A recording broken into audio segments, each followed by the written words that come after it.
سے جو हमारे लोग आज ज्वाइन कर रहे हैं, ये भी हमें शहरी श्रीनगर को डेवलप करने में पूरा अपना रोल अदा करेंगे। मैम, जिस प्रकार से कल से जो खबरें आ रही है शबीर शाह को रिलीज किया जाएगा और इंजीनियर रशीद के हवाले से भी आज सुनवाई हो रही है, तो आपका क्या रिएक्शन? बहुत अच्छा है। मैं तो कहती हूँ कि आप किसी को लोगों को जेल में बंद कर सकते हो, पर ख्यालात को जेल में नहीं बंद। ख्यालात की जंग है जमहूरियत में, ख्यालात की जंग होती है और जो ख्याल बेटर होता है वो प्रिवेल अपॉन होता है। तो इसलिए मैं समझती हूँ कि बहुत देर कर दी। इंजीनियर रशीद साहब को भी रिलीज करना चाहिए, शबीर शाह को साहब को भी, और भी जो हमारे जो जेलों में जो हमारे लोग हैं, तो जिनको वो कहते हैं कि जमानत तो मिलनी चाहिए, जमानत भी नहीं मिलती। अब बहुत अफसोस की बात है। तो मुझे उम्मीद है कि उनको रिलीज, और भी जो हमारे इसके अलावा जो हमारे नौजवान हैं, जो कोई नामवर लोग नहीं है, आम नौजवान हमारे जेलों में बंद है और मुल्क के जेलों में बंद है, उनकी हालत बहुत खराब है। उनके माँ बाप बहुत गरीब हैं, वो वहाँ तक जा भी नहीं सकते हैं। तो मैं कहती हूँ गवर्नमेंट ऑफ इंडिया, चूंकि इलेक्शन का प्रोसेस शुरू किया आपने, आप बार बार कहते हैं कि हम जम्मू कश्मीर के लोगों के साथ रिकन्सिलेशन चाहते हैं, तो मैं कहती हूँ जेलों के दरवाजे खोल दीजिए, तो रिकन्सिलेशन का एक सिलसिला शुरू हो जाएगा। Thank you so much.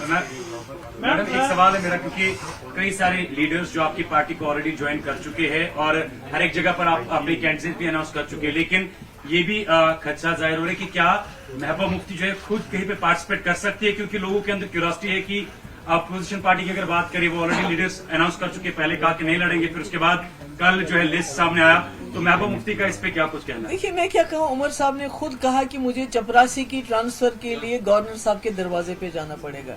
मुझे चपरासी की ट्रांसफर की फिक्र नहीं है, मगर मैं वो वजीर आला रही हूँ जिसने बीजेपी की सरकार के साथ सरकार चलाई, 12,000 नौजवानों की FIR वापस लिए। क्या आज आप ऐसा कर सकते हो?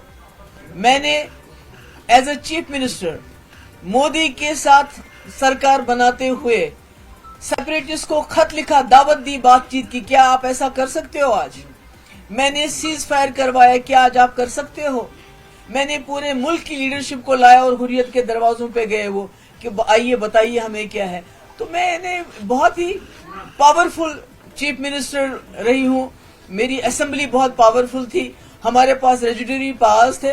तो आज खुदा ना खास्ता एक म्यूनिसिपैलिटी का इन्होंने शक्ल दे दी हमारी असेंबली को कि आप कोई कानून पास नहीं कर सकते हैं, बकौले उमर साहब आप एक चपरासी की ट्रांसफर नहीं कर सकते। मैं तो कहती हूँ अगर मेरे पास कल कोई आएगा कि नौजवान बेगुनाह बंद है, उसको छोड़ना है, जब मैं उस नौजवान को नहीं छोड़ सकती हूँ जिसने 12,000 नौजवानों को FIR वापस ली, अगर आज वो चीफ मिनिस्टर बन के एक FIR वापस नहीं ले सकती, तो फिर क्या करना है इसी चीफ मिनिस्टर को?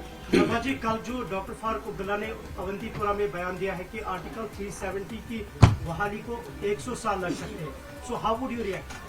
नहीं, देखिए, मैं तो फारूक साहब का आपने उनसे पूछना चाहिए था कि उन्होंने ऐसा क्यों कहा।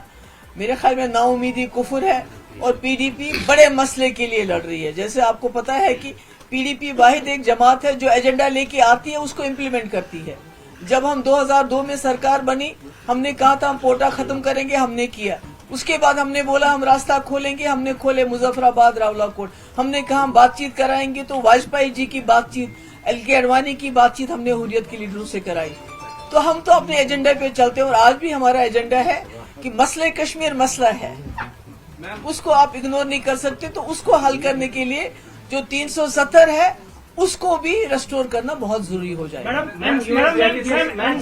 एनसी और कांग्रेस की अलायंस के बाद PDP का इस आने वाले इलेक्शन में क्या एक्सपेक्टेशंस है? नहीं, देखिए, हम तो हमेशा अकेले लड़े हैं। 99 से जब से हमारी जमात बनी है, हम तो हमेशा अकेले लड़े हैं और लोगों के सहारे लड़े हैं, लोगों को की तकलीफें दूर करने के लिए लड़े हैं। मैं तो कांग्रेस में थी, CLP लीडर थी, मुफ्ती साहब मेंबर पार्लियामेंट थे, तो हमने छोड़ के एक ऐसा प्लेटफॉर्म PDP बनाई जिसका काम है, जिसका बेसिक एजेंडा है जम्मू कश्मीर को एक बाइज्जत दौर में लाना, एक पीस में डिग्निटी देना। तो हम उस एजेंडे को लेके चले। हमारे साथ कोई चलता है, नहीं आता है, लोग हमारे साथ होने चाहिए।